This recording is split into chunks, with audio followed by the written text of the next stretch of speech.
अस्सलामु अलैकुम वरहमतुल्लाहि वबरकातुहू। जिगर का खून चूस लेता है इम्तिहान का ज़माना, कभी सहमाही कभी शशमाही कभी कमबख्त सालाना। सहमाही टेस्ट, शशमाही सेमेस्टर 1 और सालाना सेमेस्टर 2 को कहते हैं।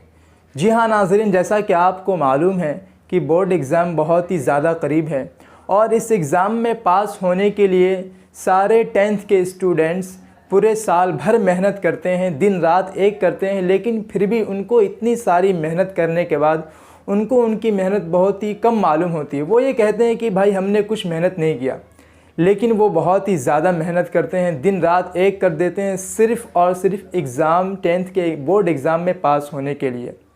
चाहे वो वीक स्टूडेंट्स हो, चाहे वो टॉपर स्टूडेंट्स हो, हर एक स्टूडेंट्स इस एग्ज़ाम में अच्छे नंबर से, अच्छे मार्क्स से पास होने की बहुत ही ज़्यादा कोशिश करता है, अपनी इंतहाई दर्जे की मेहनत को उसमें ख़र्च कर देता है सिर्फ़ और सिर्फ बस उसमें पास होने के लिए।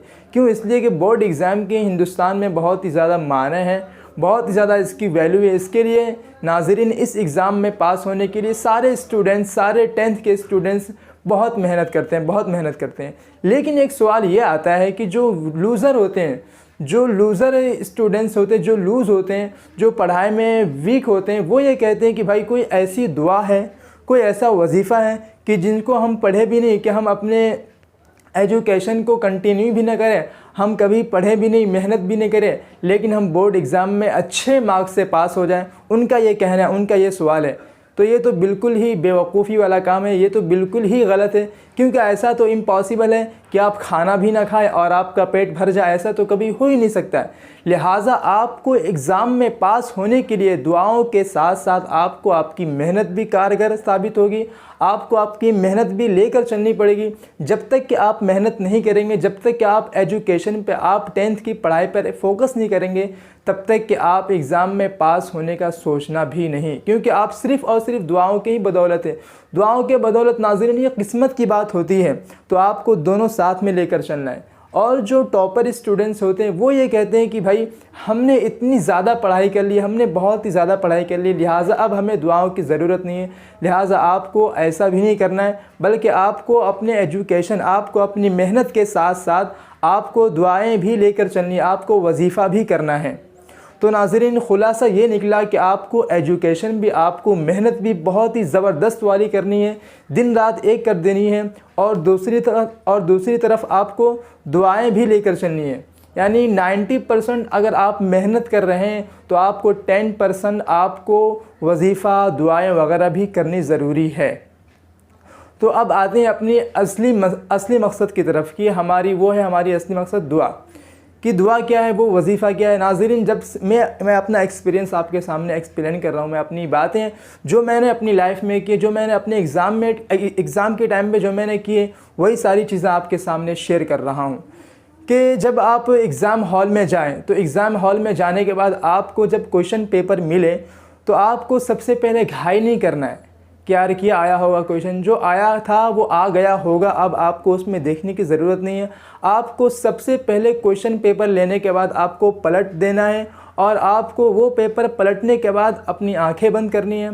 फिर सबसे पहले जो काम करना है वो मैं आपको बता रहा हूँ, बहुत ही छोटा काम है, बहुत ही छोटा वजीफ़ा है कि सबसे पहले आपको दुरूद शरीफ पढ़नी है। दुरूद शरीफ पढ़े, अल्लाहुम्मा सल्ली अला मुहम्मद, ये वाली दुरूद शरीफ पढ़नी है। फिर उसके बाद चारों कुल पढ़ना है, फिर उसके बाद आयतुल कुर्सी पढ़नी है, फिर उसके बाद हस्बी अल्लाहु व निअमल वकील पढ़नी है, फिर उसके बाद फ़इन्ना हस्बकल्लाहु हुवल्लज़ी अय्यदका बिनस्रिही व बिलमुमिनीन पढ़नी है। फिर आखिर में एक बार और दुरूद शरीफ पढ़नी है। ये दुरूद शरीफ पढ़ने के बाद, एक बार लास्ट में दुरूद शरीफ पढ़ने के बाद आपको अपने हाथ पर फूंक कर अपनी पूरी बॉडी पर मसल देना है। फिर उसके बाद आपको अपने दिल में ये दुआ करनी है, ये दुआ मांगना है कि अल्लाह मुझे कुछ नहीं आता, मैंने जितनी मेहनत करनी थी मैंने सारी मेहनत अपनी पढ़ाई में, अपनी मेहनत करने में सर्फ कर दी है, अब बस आगे आपका ही है, अब बस जो होगा वही होगा जो आप चाहेंगे।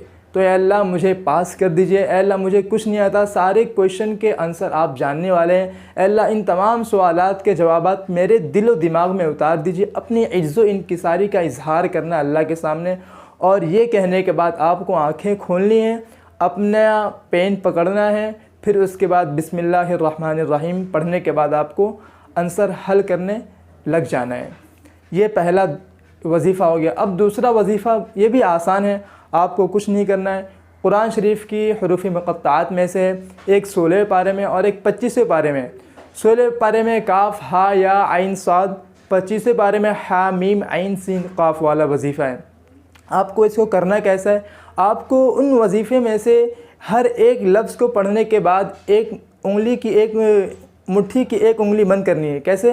लाइक दिस के काफ हा या आइन साद, यानी जब जब आप एक एक वर्ड एक एक लफ्ज़ पढ़ें तो आपको अपनी मुट्ठी की एक एक उंगली उस वक्त बंद करनी है। जैसे काफ हा या आइन साद, और इसको खोलना भी है तो इसको आप खोलेंगे कैसे? ऐसे हा मीम आइन सीन काफ। जब आपने ये काम कर लिया, और ये काम आपको क्वेश्चन पेपर को पलट देने के बाद उल्टा रखने के बाद ही करना है। फिर उसके बाद आपको अपने दिल में दुआ करनी है कि अल्लाह मुझे कुछ नहीं आता, अल्लाह इन तमाम सवालात के जवाबात, इन तमाम क्वेश्चंस के आंसर मेरे दिल में उतार दीजिए।